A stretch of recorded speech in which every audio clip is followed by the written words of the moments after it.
નમસ્કાર મિત્રો, હું હરિવર્ધન ચોકસી આપ સૌનું સ્વાગત કરું છું. મિત્રો, આજના વિડીયોમાં આપનું ખૂબ ખૂબ સ્વાગત.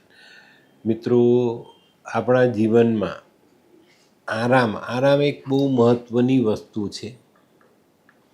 માણસ આખો દિવસ મહેનત કરે, એનું શરીર થાકે અને એને આરામ મળે તો એ બીજે દિવસે ફરી પાછો સ્વસ્થ રીતે ઊભો થઈ અને પોતાના કામમાં જોડાઈ શકે.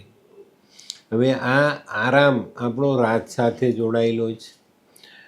આપણે જેની પર સૂઈ જઈએ છીએ, ગાદલા, સૈયા જેને કહીએ, આપણી સૂવાની જગ્યા, તો એનું પણ એક મહત્ત્વ છે.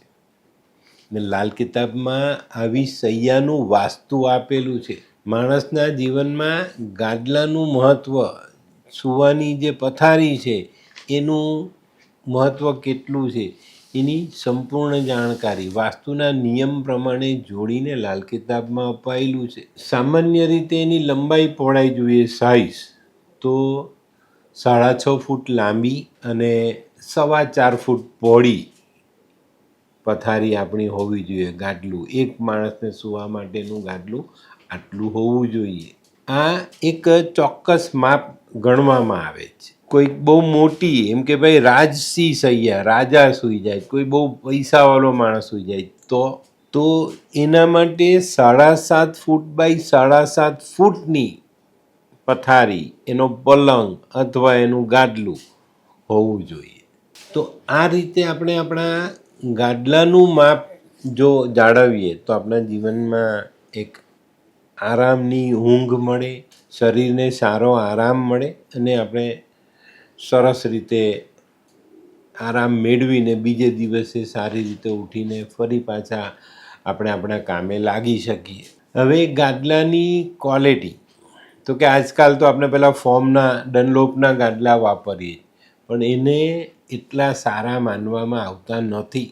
આની પર સૂવાથી શનિનો પ્રકોપ વધે, કરોડરજ્જુમાં વાંધો આવે અને માથામાં વિકાર થઈ શકે.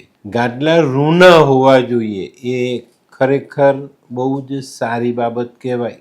બહુ પતલા અને બહુ મોટા, બહુ જાડા એ ગાદલા એ યોગ્ય નથી. મધ્યમ માપના ગાદલા સારા કહેવાય.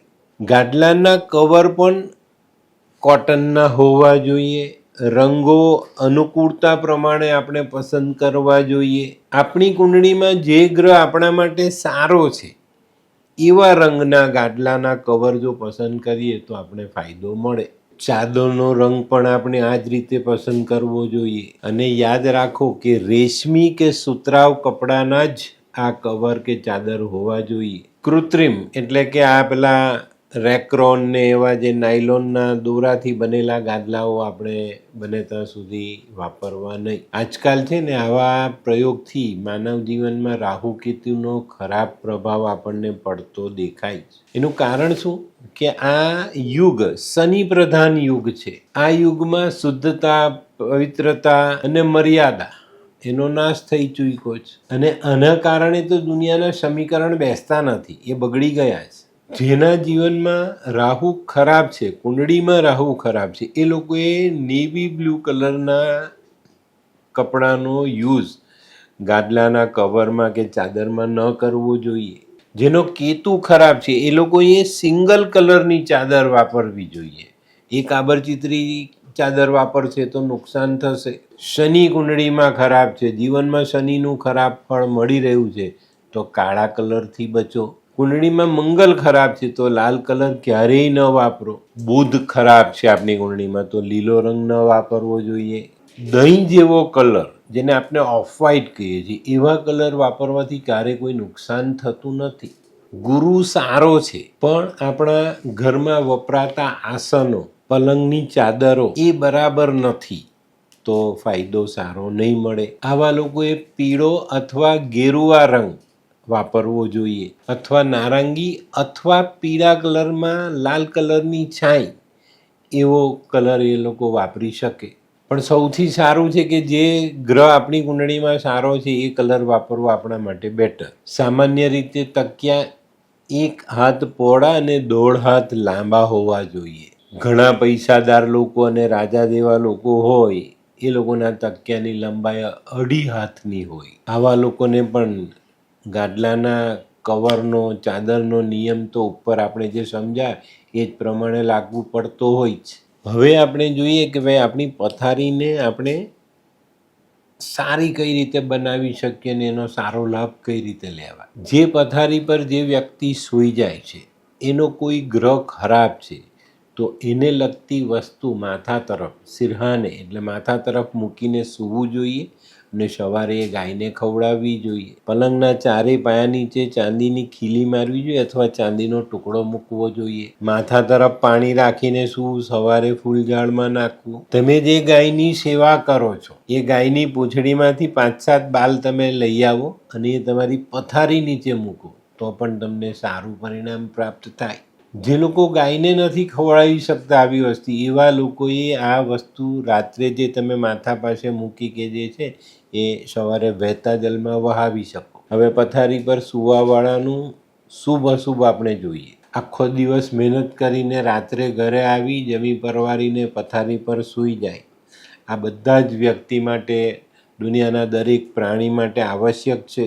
જો ઊંઘ સારી ન આવે તો આપણા આયુષ્ય પર માર પડે છે, આપણા સ્વાસ્થ્ય પર માર પડે છે. આયુ ઓછી થાય, આપણું સ્વાસ્થ્ય નષ્ટ પામે. ઊંઘ પૂરી હોય તો જીવનમાં સ્વાસ્થ્ય અને આપણું ભાગ્ય પણ સારું જ હોય. તો સૌથી પહેલો નિયમ આપણા સારા સ્વાસ્થ્ય માટે, સારા આયુ માટે સૂવામાં દરેક સ્ત્રી પુરુષે ભાગ્યને બળવાન બનાવવું છે, તકલીફોથી બચવું છે તો સૂતી વખતે માથું ઉત્તરમાં અગ્નિ ખૂણા તરફ અને પૂર્વ ઉત્તરના ખૂણા તરફ ક્યારેય રાખવું જોઈએ નહીં. પશ્ચિમમાં બી લગભગ ટાળવું જોઈએ. રૂમની દિવાલની સાથે જોડીને ક્યારેય પથારી નહીં કરો. મિનિમમ 6 ઇંચ દૂર એનાથી પથારી આપણે રાખવી જોઈએ. વાસ્તુનું માપ તો 1 હાથનું છે પણ આજના નાના ઘરોમાં 6 ઇંચ તો મિનિમમ હોવું જોઈએ. પોતાનું કલ્યાણ જો તમારે પોતાની જાતે કરવું છે તો રાત્રે સૂતી વખતે પલંગ છે, પથારી છે એને ઝાપટીને સાફ કરીને વ્યવસ્થિત કરીને પછી એની પર સૂવું જોઈએ. હવે આપણો જે પલંગ છે એમાં કયું લાકડું ન વાપરવું.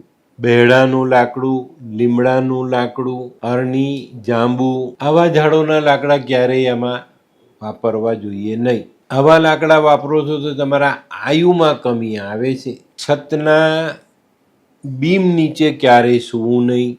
અજાયણી જગ્યા પર સૂવાનો સમય આવે તો સૂતા પહેલા ચારે બાજુનું નિરીક્ષણ કરવું. કોઈ એવું ઝાડ નથી જેની પર પક્ષીઓ માળો બનાવીને વસે છે, એની નીચે ક્યારેય નહીં સૂવું. મંદિરનો છાંયો પડતો હોય એ જગ્યા પર નહીં. નજીકના સ્મશાન છે તો ત્યાં નહીં સૂવું. જંગલી જાનવરો જ્યાં સૂતા હોય ત્યાં પણ ન સૂવું. જ્યાં સુરક્ષા નથી, આપણી સેફટી નથી, કોઈ ખંડેર જેવી જગ્યા ત્યાં પણ ન સૂવું. નદીના કાંઠે પણ ક્યારે ન સૂવું.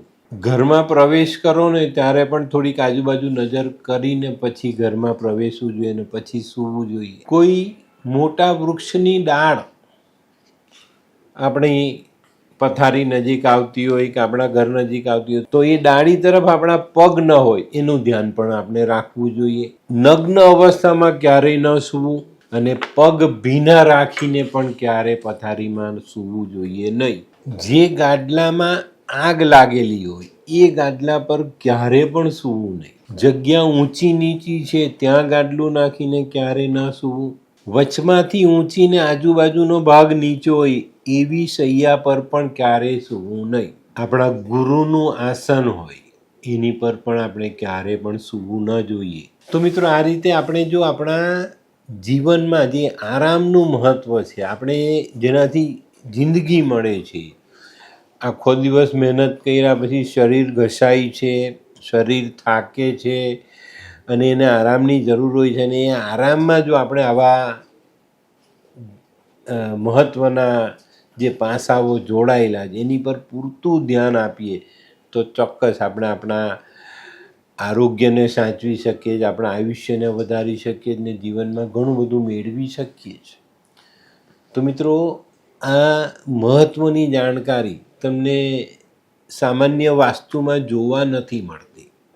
તો આ એક લાલ કિતાબમાં જે વાસ્તુની વિગત છે એને જો આપણે સમજીએ તો બહુ ચોક્કસ ફાયદો થાય છે. હજુ આપણે એકાદ એપિસોડ આની પર આગળ ચર્ચા કરીશું અને વાસ્તુ વિશેની જાણકારી હજુ વધુ મેળવીશું આપણે, બરાબર? તો મિત્રો, આજનો વિડીયો તમને ગમ્યો તો લાઈક કરો, શેર કરો, યુટ્યુબ જોનારા શેર કરે અને સબસ્ક્રાઈબ કરે. હું હરિવર્ધન ચોકસી આપ સૌની રજા લઉં. ફરી મળીએ નવા વિડીયોમાં નવી જાણકારી સાથે. તો ચાલો બદલીએ જિંદગી. નમસ્તે.